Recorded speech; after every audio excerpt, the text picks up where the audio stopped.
Oi, pessoal, tudo bem? Aqui é o Felipe, plantonista de Geografia do Poliedro. Vamos agora analisar uma questão da Unesp.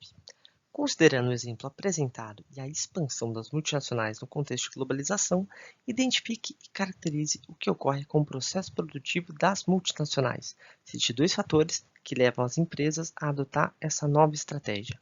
Muito bem, e aqui ao lado a gente tem uma imagem mostrando aí a origem das peças de um Boeing 787 produzido pela própria Boeing, e o que a gente observa aí é que a maior parte dos componentes, peças que acabam compondo, o Boeing, na verdade, são produzidos em uma série de países diferentes, tem origem, na verdade, em empresas de uma série de países distintos. Muito bem. Quanto à estratégia das empresas, o que a gente passa a observar muito claramente é o seguinte, trata-se de uma estratégia de terceirização das atividades econômicas, das atividades produtivas, que é caracterizada principalmente pela especialização em algumas atividades. Então, a empresa se especializa em algumas atividades específicas, no caso da Boeing, aí, em projetos da aeronave, em construção de partes da fuselagem do avião, por exemplo, mas passa a adquirir junto a terceiros, junto a fornecedores, peças, equipamentos, sistemas e outros elementos. E posteriormente a ideia é o quê? Que a empresa junte todos esses elementos, faça a montagem final da aeronave, tudo bem? A Boeing, na verdade, é uma grande integradora de equipamentos, mas a maior parte dos equipamentos vem de outras empresas, não são produzidos pela Boeing, tudo bem? Essa é a tendência muito clara na terceirização, e ganhou muita força, principalmente a partir da década de 70 e 80, com a globalização e introdução do toyotismo, a superação do fordismo, tudo bem? Bom, outro elemento importante é a descentralização da produção, que está muito associado à terceirização. A descentralização da produção está muito relacionado à ideia de que agora, com a terceirização, diversas empresas passam a integrar as cadeias produtivas. As empresas principais passam cada vez menos a concentrar muitas etapas do processo de produção nela mesma, passam a adquirir peças, equipamentos, sistemas com seus fornecedores. Muito bem.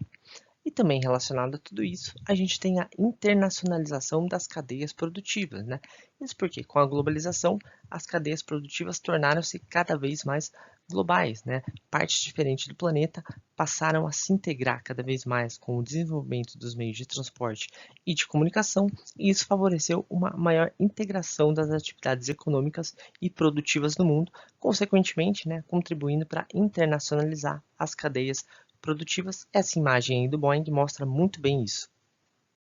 Agora, respondendo mais especificamente às dúvidas que foram trazidas, vamos observar o seguinte. A imagem representa projeto, design, pesquisa e desenvolvimento, ou efetivamente produção dessas peças que estão sendo apresentadas. Bom, na verdade essa informação não está contida aí na imagem. A princípio não daria para a gente saber. Mas assim, como se trata de uma área de alta intensidade tecnológica, como é o caso do setor aeronáutico, o que a gente observa é que, em geral, os países que centralizam, que têm produção de peças aeronáuticas, são em geral países desenvolvidos.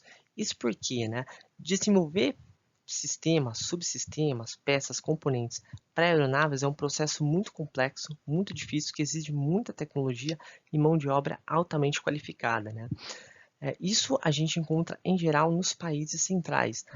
Aliás, a ideia de deslocamento progressivo da produção, dos países centrais para países periféricos, para reduzir custos de produção, é muito mais comum e muito mais associada a indústrias de baixa intensidade tecnológica, que são aquelas que utilizam muita mão de obra. Por isso que é possível você baratear muito a produção, por exemplo, de tecidos, calçados, retirando fábricas dos Estados Unidos e da Europa e levando para a China.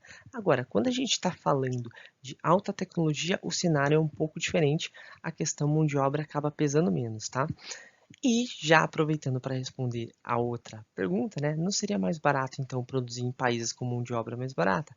Na verdade, nem tanto, Como a gente está falando então de uma área de alta tecnologia, mão de obra não é o elemento mais importante em termos de custo, é o elemento mais importante em termos de produção, A grande questão aí não é tanto reduzir custo no caso. A questão principal da produção está mais relacionada, ao acesso a tecnologias específicas, acesso a novas tecnologias e a peças e equipamentos, que tenham um elevado padrão de qualidade, que normalmente a gente encontra em países com mão de obra altamente qualificada. Tudo bem? Seria basicamente isso. Espero que tenha ajudado e até mais!